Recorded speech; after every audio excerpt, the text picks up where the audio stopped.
बघा, शासनाचा एक जी.आर. आहे 2017 साली.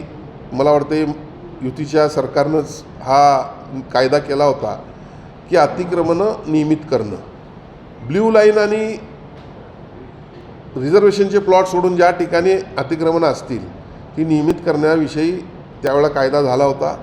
मी या कोल्हापूरच्या गांधीनगर विषयासंदर्भात जी काही माहिती घेतलेली आहे त्यामध्ये अत्यंत चुकीचं काय जर असेल तर 2018ला सर्वोच्च न्यायालयानं त्या ठिकाणी जजमेंट दिलं होतं की इथून पुढं जैसे ते परिस्थिती ठेवावी. त्यानंतर ज्यांनी बांधकाम केलं ते निश्चितपणे चुकीचं आहे, त्याच्यावरती कारवाई होईल असं मला वाटतं. बाकी इतके वर्ष जर त्या ठिकाणी व्यवसाय लोक करत असतील तर त्यांच्याकडून दंडात्मक कारवाई असेल, इतके वर्षाचा घरपाळा असेल, हा वसूल करून घेऊन जर नियमित करून देण्याच्या दृष्टीनं काही प्रयत्न झाला तर निश्चितपणे आपल्या राष्ट्राच्या संपत्तीचं नुकसान कशा करता झालं पाहिजे.